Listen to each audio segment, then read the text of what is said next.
Ce samedi 9 avril est une journée pas comme les autres à la ferme Futuka. L'honorable Moïse Katumbi Chapwe reçoit une note de marque, l'ambassadeur de la Chine en République démocratique du Congo. Comme toutes les personnalités qui visitent cette propriété de Katumbi, Zhu Jing vient aussi admirer les merveilles de la ferme Futuka.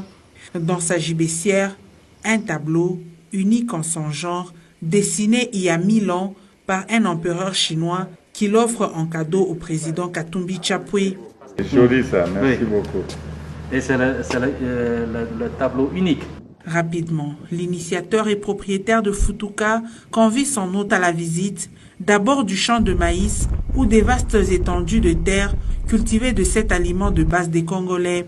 D'ici sortiront au mois de juin prochain plus de 40 000 tonnes de maïs.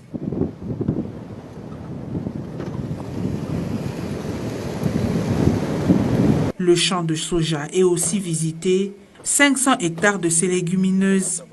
Comme le maïs, tout ceci sera destiné à la consommation locale.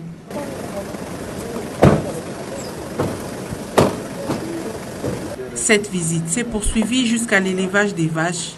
Comme partout ailleurs, la vue est imprenable. Et les visiteurs de Futuka ne pouvaient pas se passer d'immortaliser ces moments avec des photos. Le point de chute de cette visite à la ferme était l'académie de football, un autre bijou avec 2 compartiments, celui des jeunes académiciens et de l'équipe du tout-puissant Mazembe. Une trentaine de jeunes y sont logés pour la formation en football. Ces apprenants étudient aussi d'autres cours, et ceux en français et en anglais. Les académiciens ont également 2 terrains, dont un en gazon synthétique.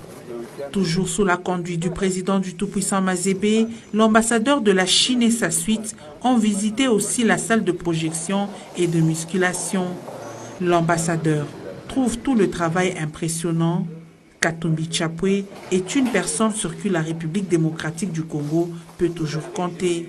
Je suis très heureux d'avoir effectué une visite d'abord au siège du parti Ensemble et aussi chez M. Katumbi, qui est un vieil ami de la Chine, qui est un initiateur de beaucoup de grands projets de coopération entre la Chine et la République démocratique du Congo, en particulier dans la province, dans la région de Grand Katanga. J'ai constaté beaucoup de réalisations impressionnantes.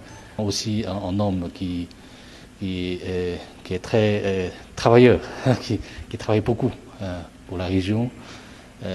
Donc je pense que je formule toutes les meilleurs vœux pour que sa réalisation professionnelle se réalise et pour qu'il puisse travailler davantage pour le bonheur du peuple congolais.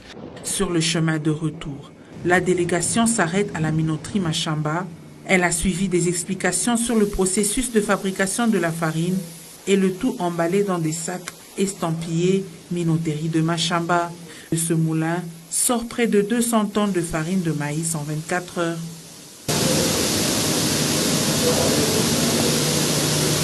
La tournée de l'ambassadeur de la Chine se clôture par le siège national de Ensemble pour la République. Une œuvre forte, imposante par sa taille et le joli décor de toutes ses pièces. Zhu Jing les visite une à une avant d'échanger brièvement avec le président de ce parti qui se veut grand au pays. L'ambassadeur a également apprécié le modèle de gouvernance du président de Ensemble pour la République. Il lui offre un autre présent, 2 tomes